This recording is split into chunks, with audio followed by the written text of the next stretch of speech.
সাবেক প্রধান বিচারপতি এবিএম খায়রুল হক গ্রেপ্তার।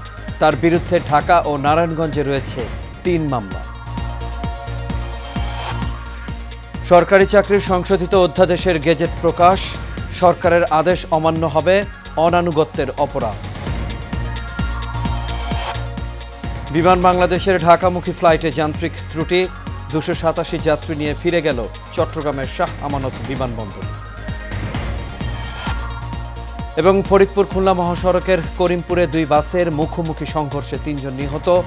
মাদারীপুরে সড়কে প্রাণ গেছে আরও 2 জন।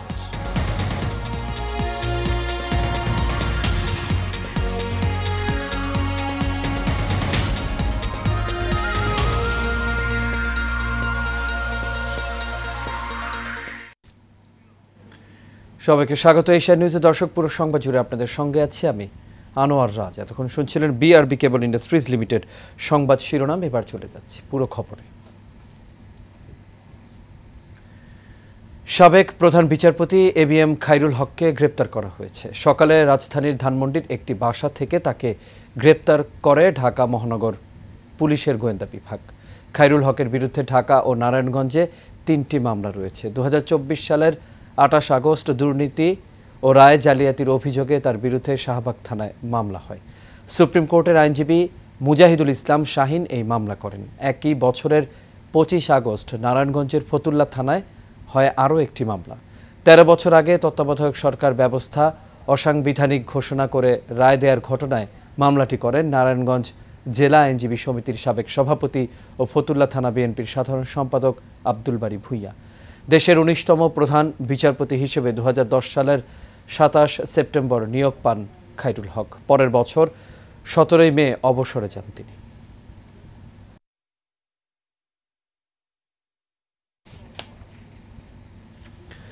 অস্পষ্টতা সৃষ্টি করা অনানুগত্য শব্দটি তুলে দিয়ে সরকারি চাকরি অধ্যাদেশ 2025-এর গেজেট প্রকাশ করা হয়েছে। নতুন অধ্যাদেশে সরকারের বৈধ আদেশ অমান্য করাকে সরকারি কর্মে বিঘ্ন সৃষ্টিকারী অসদাচরণ হিসেবে চিহ্নিত করা হয়েছে। বুধবার রাতে নতুন অধ্যাদেশটি জারি করা হয়েছে, যা অবিলম্বে কার্যকর করা হবে।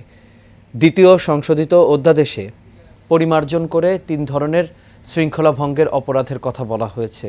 নতুন অধ্যাদেশের 37-এর ক ধারায় সরকারি কর্মচারীদের আচরণ ও দণ্ড সংক্রান্ত বিশেষ বিধান বলা হয়েছে, আইনের অধীন প্রণীত বিধিমালায় যা কিছুই থাকুক না কেন, যদি কোনো সরকারি কর্মচারী ঢাকার উদ্দেশ্যে ছেড়ে আসা বিমান বাংলাদেশের একটি ফ্লাইটে যান্ত্রিক ত্রুটি দেখা দিয়েছে, ফলে 287 জন যাত্রী বহনকারী বিমানের ওই ফ্লাইটটি আবারও চট্টগ্রামে ফিরে গেছে।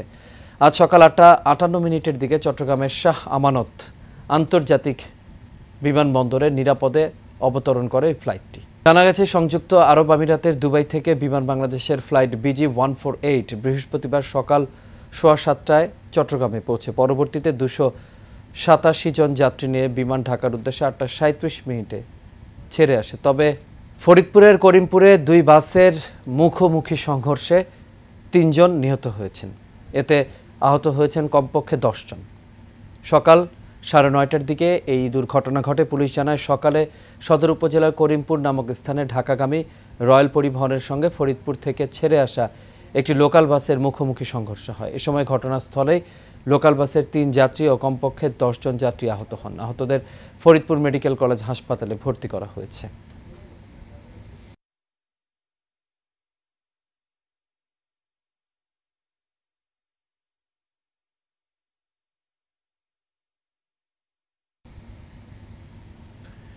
সিরাজগঞ্জের উল্লাপাড়ায় নিয়ন্ত্রণ হারিয়ে একটি ট্যাঙ্ক লরি উল্টে পড়ে চালকের মৃত্যু হয়েছে। উপজেলার বালসাবাড়ি জোড়া ব্রিজ এলাকায় এই দুর্ঘটনা ঘটে। নিহত চালকের নাম সোহাগ আলী। পুলিশ জানায়, ট্যাঙ্ক লরিটি ব্রিজ পার হওয়ার সময় হঠাৎ রেলিংয়ে ধাক্কা খেয়ে উল্টে যায়। এতে ঘটনাস্থলেই চালক সোহাগ আলী প্রাণ হারান। এতে আহত হয় হেলপার।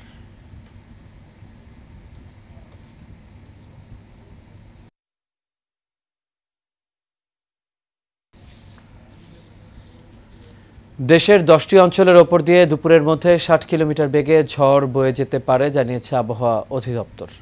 দুপুরে 1টা পর্যন্ত দেশের অভ্যন্তরীণ নদী বন্দরগুলোর জন্য আবহাওয়ার পূর্বাভাসে এসব তথ্য জানানো হয়েছে। এতে বলা হয়েছে, খুলনা, বরিশাল, পটুয়াখালী, নোয়াখালী, কুমিল্লা, চট্টগ্রাম, ঢাকা, ফরিদপুর, মাদারপুর এবং খুলনা অঞ্চলের ওপর দিয়ে দক্ষিণ এবং দক্ষিণ পূর্ব দিক থেকে ঘন্টায় ৪৫ থেকে ৬০ কিলোমিটার বেগে অস্থায়ীভাবে দমকা অথবা ঝোড়ো হাওয়াসহ বজ্র বৃষ্টি হতে পারে। এসব এলাকার নদীবন্দরকে ১ নম্বর সতর্ক সংকেত দেখাতে বলা হয়েছে।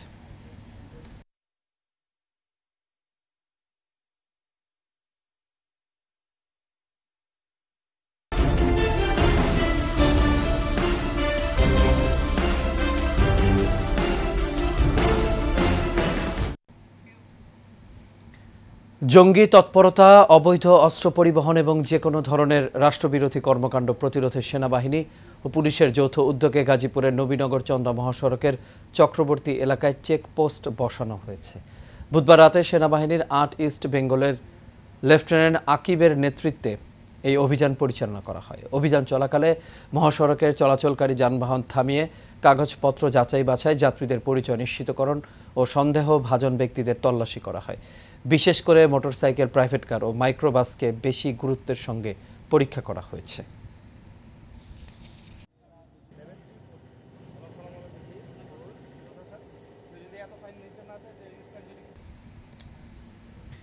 বরগুনার তালতলী বাজারে মেসার্স গাজী অ্যালুমিনিয়াম স্টোরে ভাঙচুর ও লুটপাটের ঘটনায় দোষীদের দৃষ্টান্তমূলক শাস্তির দাবিতে মানববন্ধন ও প্রতিবাদ সভা অনুষ্ঠিত হয়েছে। তালতলী বাজারে সাধারণ ব্যবসায়ী সদস্যবৃন্দের আয়োজনে এই মানববন্ধন অনুষ্ঠিত হয়। ব্যবসায়ী সমিতির সভাপতি মাহবুবুল আলম মামুনের সভাপতিত্বে এই প্রতিবাদ সভা অনুষ্ঠিত হয়। এ সময় বক্তারা দ্রুত দোষীদের গ্রেপ্তার করে শাস্তির আওতায় আনার দাবি জানান।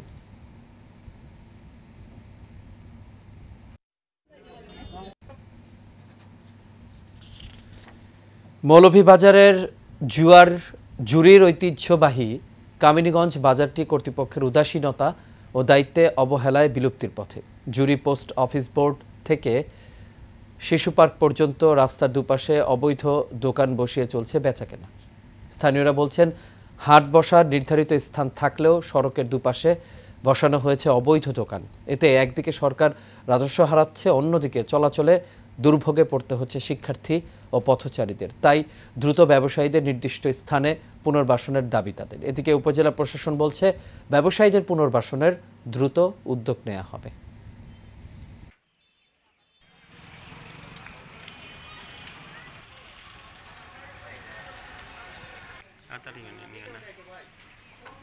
এই দোকানপাটের কারণে বাজার সংক্ষিপ্ত হয়ে গেছে, ছাত্রছাত্রীরা আসা যাওয়াতে সমস্যা হয়, যানজটের সমস্যা হয়। প্রশাসনের কোনো পদক্ষেপ নেয় না। আমরা দেখুক আপনারা কি অবস্থায় বাজারটা পড়ে রয়েছে। কাররা রাস্তাটি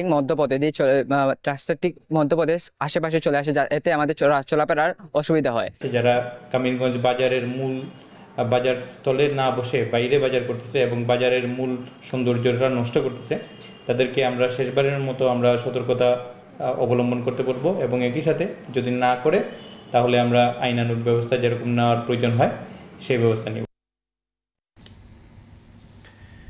বিএনপির ভারপ্রাপ্ত চেয়ারম্যান তারেক রহমানের পক্ষ থেকে গণ অভ্যুত্থানে নিহত শহীদ ফারুকের পরিবারকে নগদ অর্থ সহায়তা প্রদান করা হয়েছে।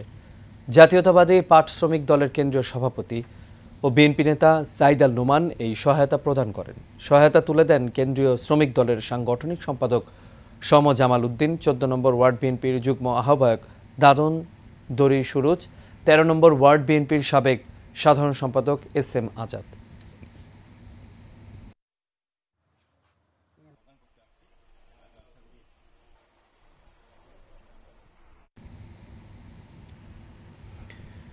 শুদ্ধ সঙ্গীতে চিত্ত হোক বিকশিত এই প্রতিপাদ্যে সুকণ্ঠ সঙ্গীত বিদ্যার্থী পরিষদের আত্মপ্রকাশ উপলক্ষে আলোচনা সভা ও মনোজ্ঞ সাংস্কৃতিক অনুষ্ঠান হয়েছে। চট্টগ্রাম নগরীর থিয়েটার ইনস্টিটিউট হলে এর আয়োজন করা হয়। সংগঠনের সভাপতি সাংবাদিক অরুণ নাথের সভাপতিত্বে এবং প্রবীর পালের সঞ্চালনায় এতে প্রধান অতিথি ছিলেন বিশিষ্ট শিক্ষাবিদ প্রফেসর রাতি দত্ত। উদ্বোধক ছিলেন কণ্ঠশিল্পী ও সঙ্গীত পরিচালক সুব্রত দাস অনুজ। অতিথি ছিলেন বাংলাদেশ বেতারের সঙ্গীত প্রযোজক পাপি আহমেদ।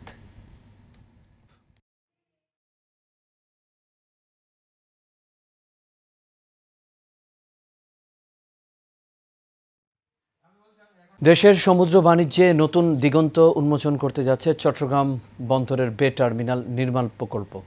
প্রায় 15,000 কোটি টাকার এই প্রকল্প বাস্তবায়িত হলে চট্টগ্রাম বন্দরের সক্ষমতা বাড়বে, গড়ে উঠবে অসংখ্য লিঙ্কেজ শিল্প প্রতিষ্ঠানের, ফলে বদলে যাবে প্রকল্প এলাকার আশপাশের চিত্র, প্রভাব ফেলতে পারে প্রাকৃতিক পরিবেশও। তাই টেকসই উন্নয়নের জন্য এখন থেকেই প্রয়োজন প্রস্তুতি। সরোয়ার আমিন বাবুর রিপোর্ট।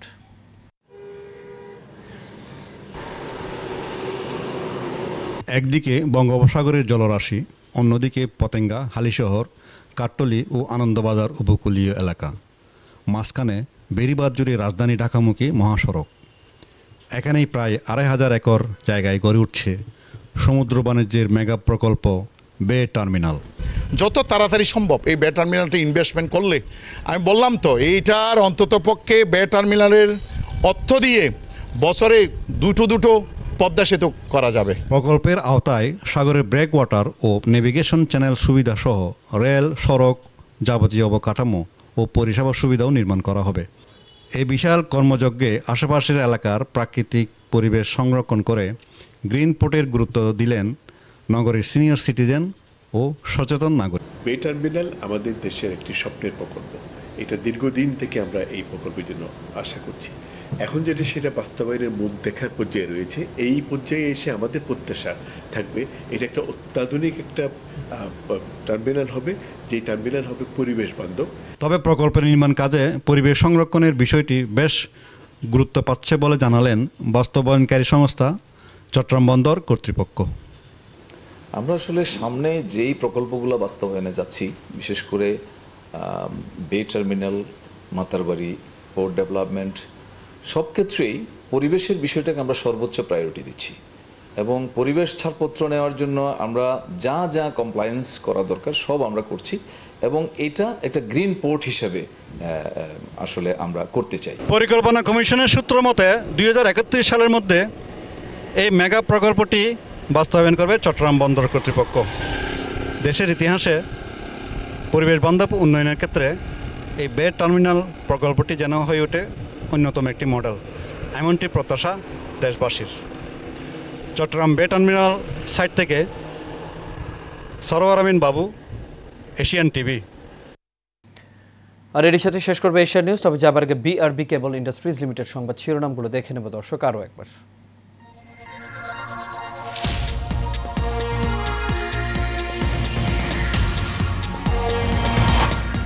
সাবেক প্রধান বিচারপতি এবিএম খায়রুল হক গ্রেপ্তার, তার বিরুদ্ধে ঢাকা ও নারায়ণগঞ্জে 3টি মামলা রয়েছে।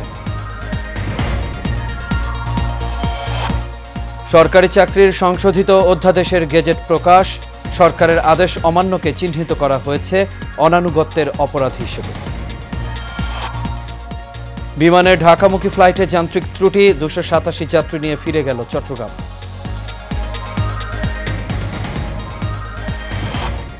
এবং ফরিদপুর খুলনা মহাসড়কের করিমপুরে 2 বাসের মুখোমুখি সংঘর্ষে 3 জন নিহত, মাদারীপুরে সড়কে প্রাণ গেছে আরও 2 জনের।